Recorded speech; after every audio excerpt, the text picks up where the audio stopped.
a couple things to cover today.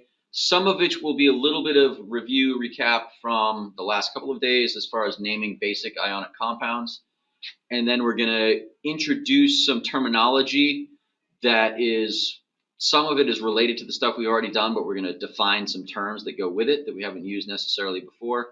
And then I'm also going to introduce a couple of new terms that will then factor into some of the variations on naming and formulas that we have to look at to kind of finish up this section on ionic compounds, formulas and names.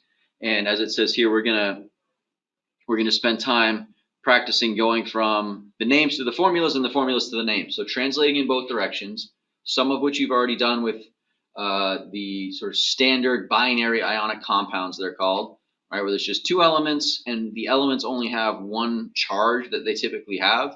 So there's not a lot of guesswork involved. You look up the charges, you match the charges in the formula, and then for the name, you just name the compound, the first element, and then you name the second element, but you change the ending. Today, we're going to go over a couple other variations on that where you have to do things a little bit differently, but the basic rules all still apply of find the charge, balance the charges so that it's neutral, and that's how you come up with the formula. Some of the naming stuff is going to be a little bit different depending on the situation, which we're going to talk about here in just a moment. So a couple of terms that I've sort of talked about but haven't necessarily used these specific technical vocabulary. Formula unit. A formula unit is just a single unit of the compound based on the formula. So the compound sodium chloride has a formula, NaCl. So that means one sodium ion bonded to one chloride ion is a unit of that compound. That's one formula unit. If we had something like magnesium chloride, well, a magnesium chloride is a magnesium, and that's bonded then to two chloride ions, and then that unit is the formula unit for that compound. And then those units get repeated over and over and over and over again to build up into the compounds that we can see, the crystals of salts that we can see. So again, that's just not a term that I'm necessarily going to use specifically very often, but you need to know what it is and what it represents in case you come across it in a question or a worksheet or something like that. It just means what is one unit of that compound, which is essentially just what does the formula look like. And then oxidation number or oxidation state, for our purposes here, it's interchangeable with the charge. So if I say the oxidation, something has multiple oxidation states, that means it could have more than one charge, which we're going to talk about in a little more detail today. But again, you might encounter these terms. If you see those terms, they mean charge. Okay, they're used in other ways in other parts of chemistry that we may or may not get to toward the end of the year. But for our purposes, especially right now, these are all these three terms mean the same thing, and you can use them interchangeably. Okay, we're going to talk about what monatomic ion means in just a moment, as in now. So a monatomic ion is just what we've been working with so far. Okay, monatomic means one atom. Right, so it's an ion that is made of one atom, which is what we used to find the charges in sort of the first day or so that we went through this. And the compounds that we were working on in the last class all involved only monatomic ions, meaning sodium, that's one atom that forms an ion. Magnesium is one atom that forms a different charge, but it's still only one atom. And then something like oxygen or chlorine, those are all single atoms that become ions, which is what monatomic ion means. So that's just what we've been talking about already with a term applied to it. What we haven't really talked about, although I think I probably mentioned it, is what are called polyatomic ions. And poly just means more than one, so it could be 2, 3, 4, sometimes more than that even. These examples here actually both have 5 atoms. And what it is we have a group of atoms here. There's this big nitrogen in the middle, and it's attached to 4 hydrogen atoms or ions. As a group, that group of 5 atoms has an overall charge of +1. So it's a group of multiple atoms that creates an ion. So polyatomic, multiple atoms that form an ion. Down here we have a phosphate ion, which is phosphorus surrounded by and connected to 4 oxygens. Those oxygens combined with that phosphorus create a group of atoms that become a group ion called phosphate, that overall as a group has a charge of -3. Okay, so this will affect the naming because they have these different names like phosphate instead of, say, phosphide, which would just be 1 phosphorus atom.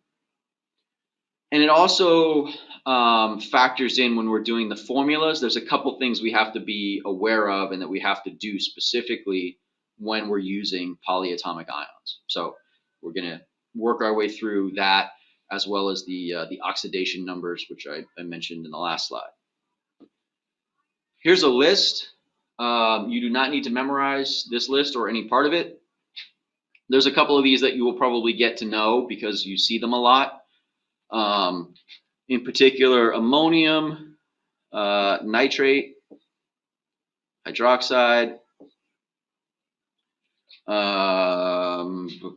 sulfate, carbonate, and phosphate.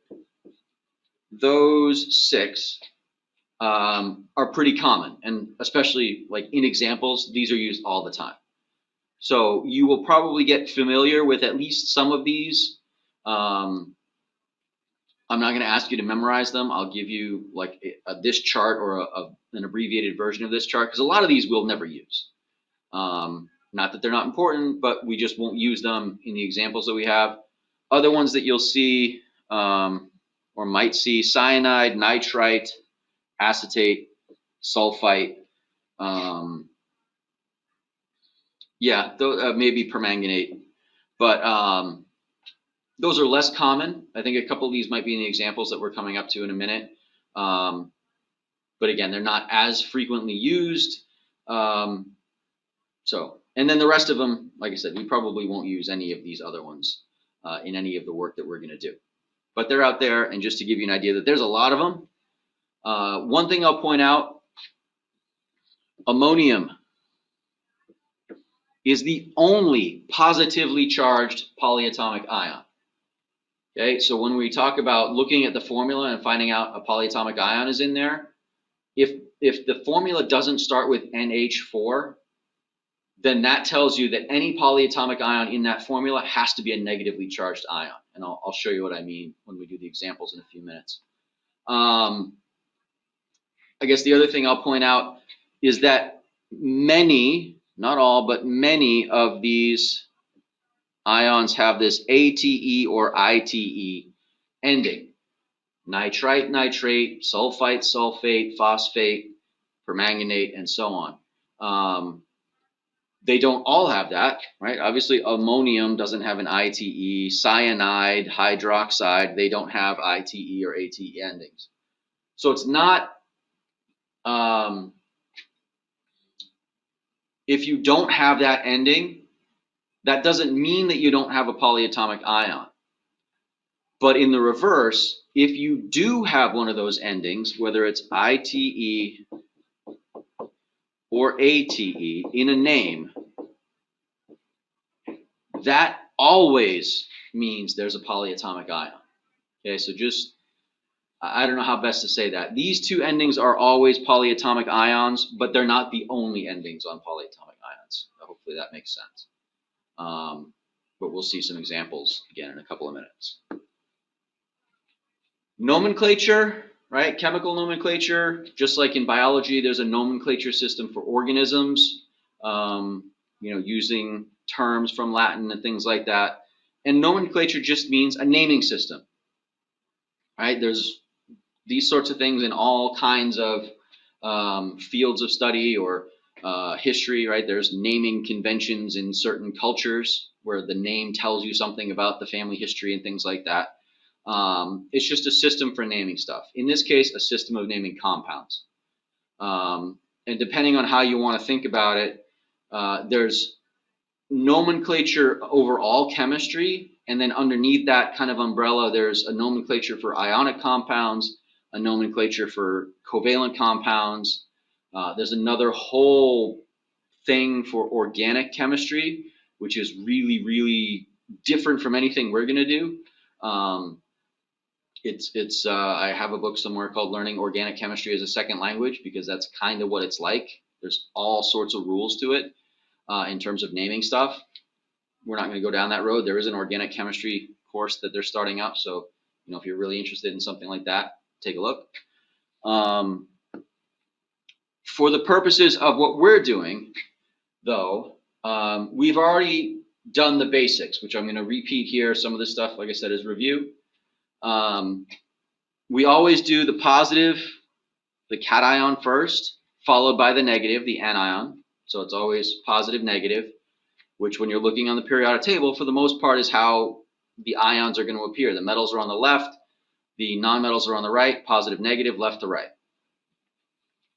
And then if you need to have different numbers of atoms to make the charges balance out, we use subscripts, which are the numbers at the bottom, like the 2 in MgCl2. It's sort of down below, the opposite of what you'd see for an exponent. And we do that because ultimately the charge of the compound has to come out to 0. So sometimes it's a 1-to-1 ratio, sometimes it's a 2-to-1 or a 2-to-3 and so on. And that's when we need these subscripts to make the ratios correct. So that's what we've been working on in sort of the basic types of compounds. And this, again, these are set out step by step, the rules that we went over for naming.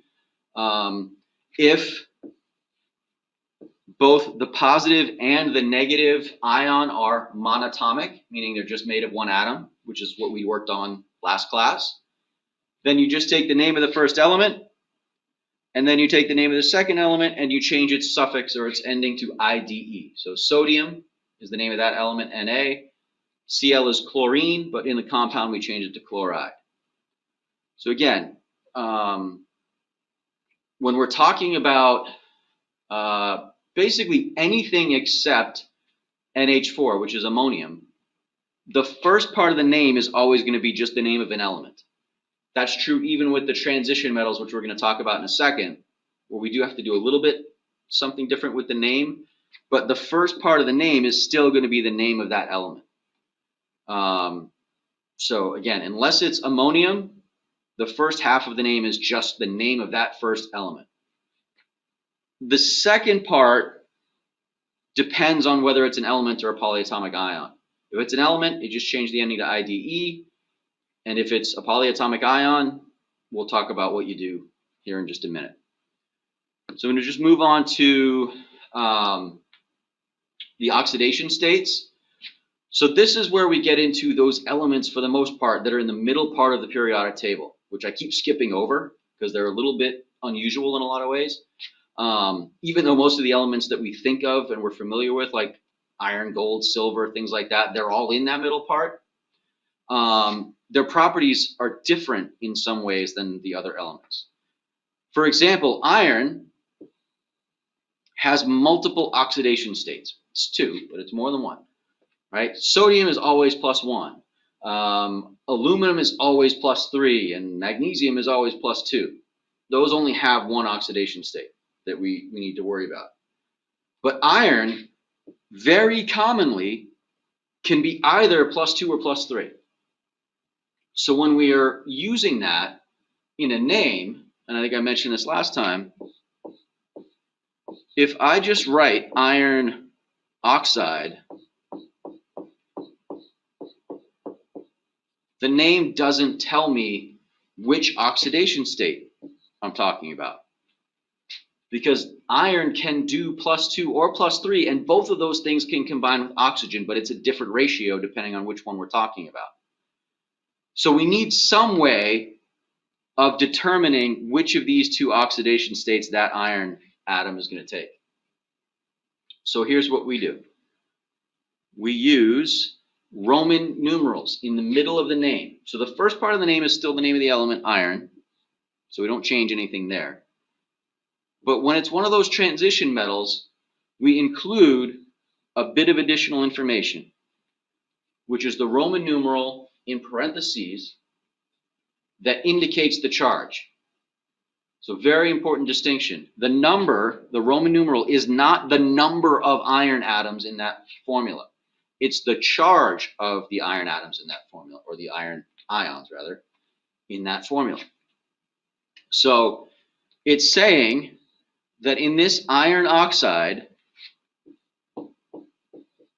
that's an iron 3+. Okay, the Roman numeral is the plus. It's not the number of irons, it's the charge of the iron. Oxide, oxygen's always -2.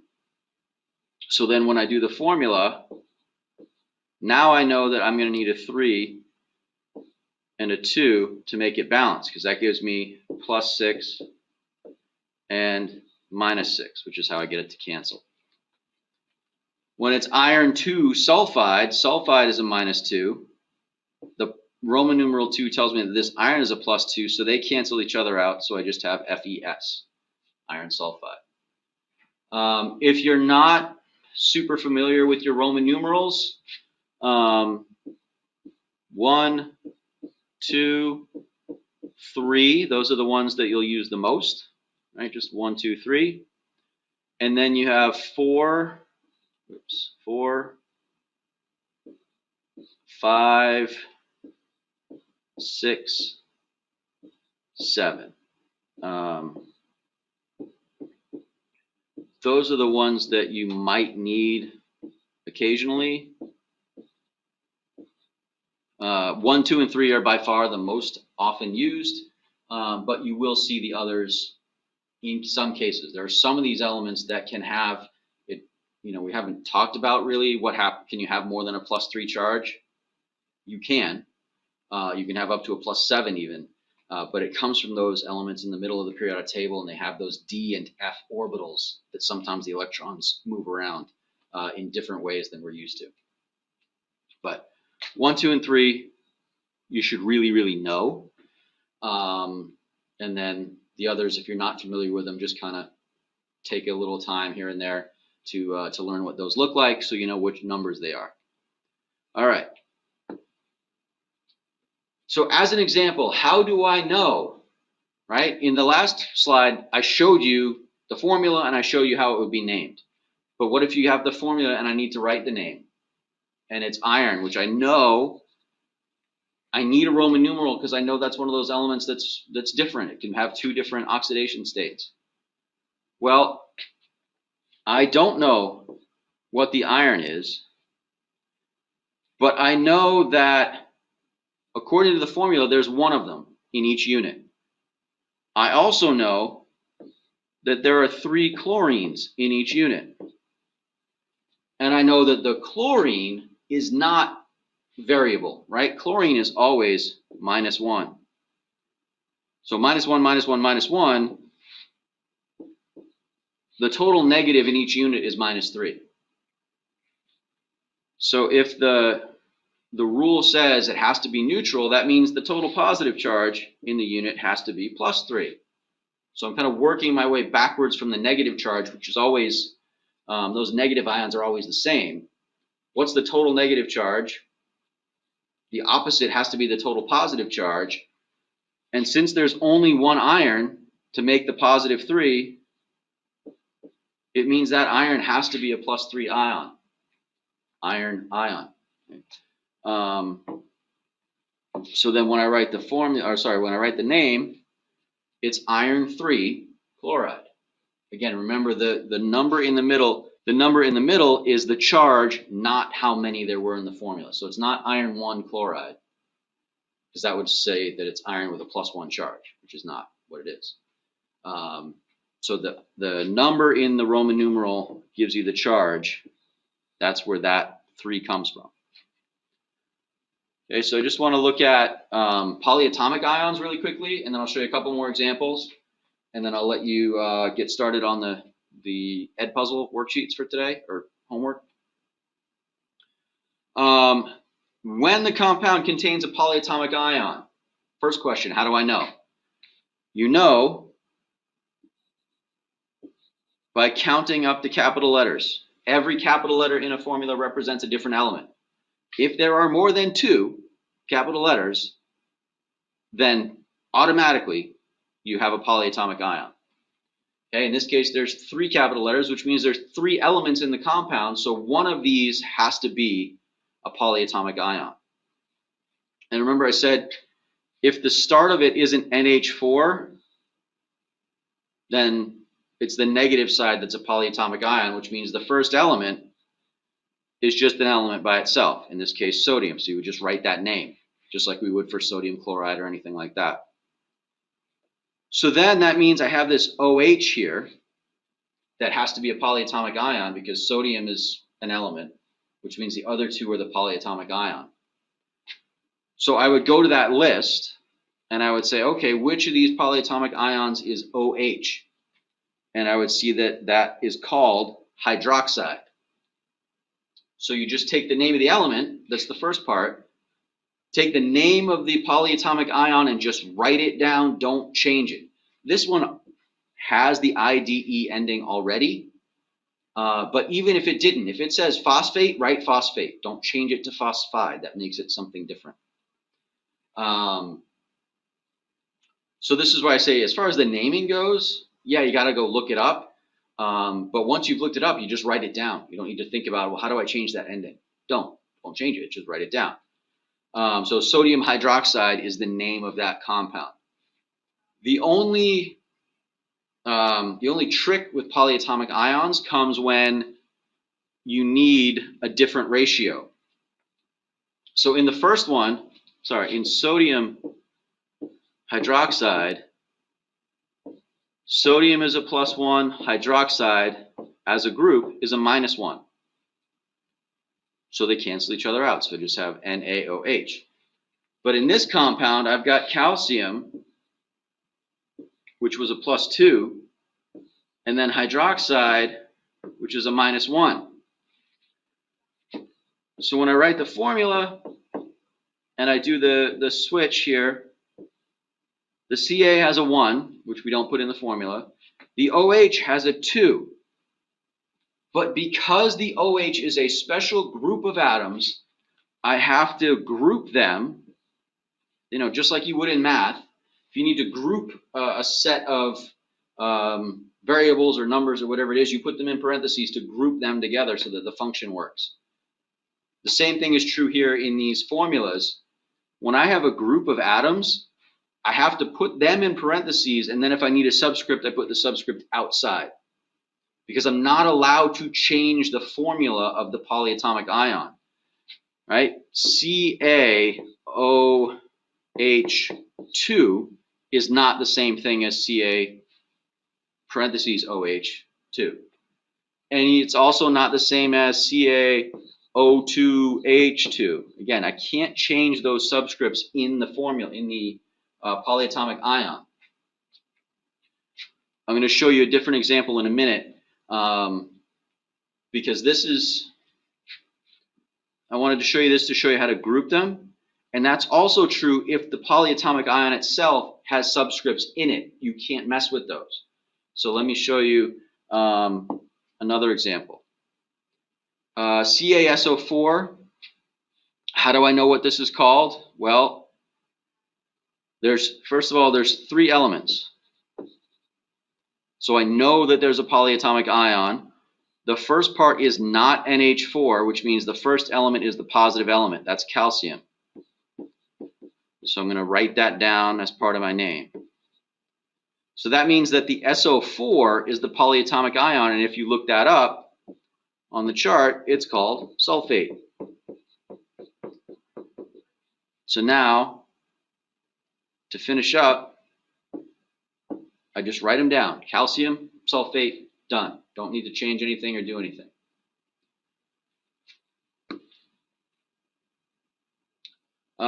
If I have copper with a 1, whoops. If I have copper with a 1 in the middle, Roman numeral 1 in parentheses, that's telling me that this particular element can have more than one oxidation state, but in this compound, it has an oxidation number or a charge of +1. It's always the positive number, and it's always the charge. So if I'm going to do the formula, copper is Cu with a +1. Oxide means oxygen, which always has a -2. So when I do the formula, I'm going to switch the numbers around, and I end up with Cu2O1, right? Even though there's no 1 written there, it's just implied because it's there.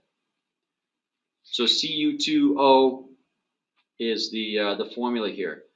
So as far as the formulas go, it's kind of nice actually because the Roman numerals tell you the charge. I don't have to go look anything up. So it makes this part, I think, a little easier. Whereas with the polyatomic ions, the naming part is easier because you just look up the name and write it down. And the formulas sometimes are a little more complicated. So it's kind of a one or the other. The naming with these is a little harder because you have to do the Roman numeral part. But the formula is easy because it gives you the charge and you're done. Okay, so here's an example where I've got aluminum, right? That's an element. I can look that up. Aluminum has a charge of +3. It's in group 13.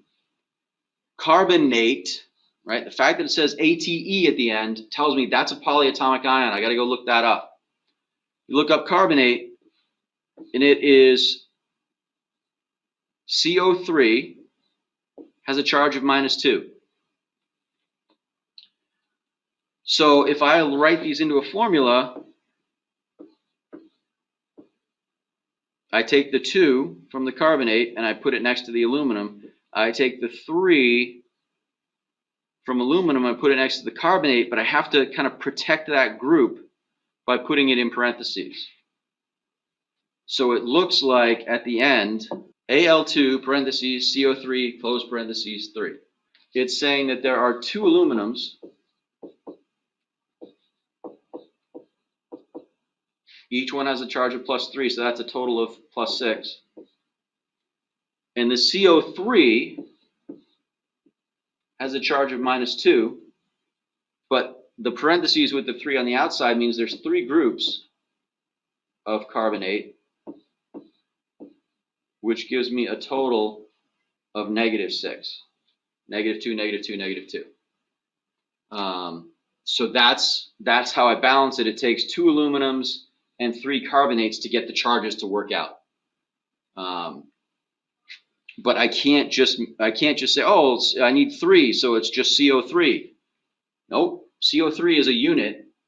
I need 3 of those units to make it balance out. So I have to put that whole group in parentheses to keep it intact, and then I put the 3 on the outside to say that there's 3 of those carbonate groups.